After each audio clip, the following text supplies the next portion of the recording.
Hello dear friends, నేను మీ హయాతిని. నేను ఒక సిరీస్ని స్టార్ట్ చేస్తున్నాను. ఇది నా స్టోరీ, రైజ్ హీలింగ్ జర్నీ, తెలుగులో ఒక అడుగు. సో యాక్చువల్గా నేను కొద్దిగా మైల్డ్ డిప్రెషన్తో చాలా సఫర్ అవుతున్నాను. సో దానివల్ల ఎవరైనా నాకు ఏదైనా చెప్పినా కూడా, అంటే నేను ఎప్పుడూ రాంగ్ చేయను. సో నేను ఎప్పుడు రాంగ్ చెప్పాను.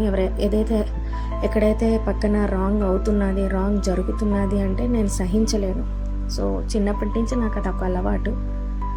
అవును, అంటే అందరూ నాలాగా నేనున్నట్టు ఉండలేరు, బట్ అట్లీస్ట్ ట్రై కూడా చేయరు. అదే నాకు బాధ అనిపిస్తుంది. సో నేనైతే అందరినీ అంటే నేను వాళ్ళని నా వాళ్ళు అనుకుంటాను, బట్ వాళ్ళు నన్ను ఎప్పుడు అనుకోరు అనమాట. సో అదే నా ప్రాబ్లము.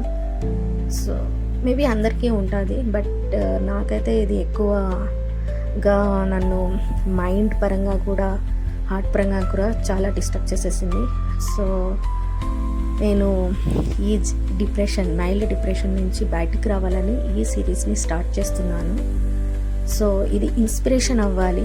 సో ప్రతి ఒక్క ఉమెన్ డెఫినెట్లీ ఇలా బాధపడుతూనే ఉంటుంది. సో నాకైతే యాక్చువల్గా మా అమ్మ లేదు. సో నేనైతే దేవుడి ముందుకు వెళ్ళి ఏడ్చుకుంటానండి. సో ఏడ్చుకున్నాక బాగా దువా చేస్తూ ఏడుస్తూ ఉంటే, సో నేను కొద్దిగా దాంట్లో నుంచి బయట వస్తాను. సో రీసెంట్గా 3 days బిఫోరే నేను ఎవరికి చెప్పలేదు, మా హస్బెండ్కి మాత్రమే చెప్పాను. నేను కత్తి తీసుకున్నాను చచ్చిపోవడానికి.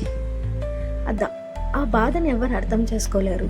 సో అందరికీ ఏం కావాలంటే ఇవ్వాలి, నువ్వు అందరికీ ఇవ్వాలి. ఇస్తే నువ్వు మంచిదానివి, లేకపోతే నువ్వు మంచిదానివి కాదు.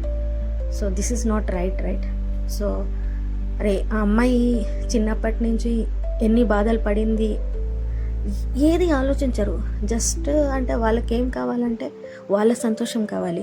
ఆ అమ్మాయి సంతోషం ఏంటి, ఆ అమ్మాయి ఏం కావాలనుకుంటున్నది అని ఎప్పుడూ ఆలోచించరు అనమాట.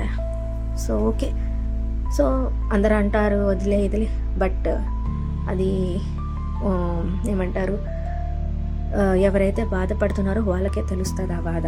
అది దేవుడికి తెలుస్తుంది. ఓకే, అందరికీ ఉండేదే అది.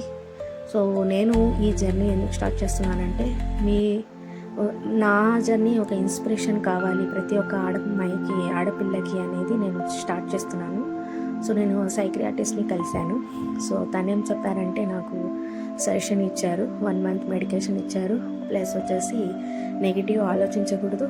ఎవరైనా ఏదైనా అంటున్నారా నీ గురించి, వదిలేయి, అసలు పట్టించుకోకు, నీ మైండ్ని డైవర్ట్ చేయన్నారు. సో బ్రిస్క్ వాక్ చేయమన్నారు, అంటే త్వరగా నడవాలని. ఇంకా కొన్ని టాబ్లెట్స్ అయితే ఇచ్చారండి, అది నేను షేర్ చేశాను ఈ వీడియోలో.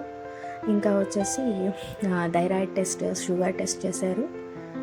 నేనైతే ఎప్పుడు హెల్తీ డైట్ ఫాలో చేస్తాను కాబట్టి అల్హమ్దులిల్లా నాకైతే థైరాయిడ్ లేదు, షుగరు లేదు, దేవుని దయ వల్ల.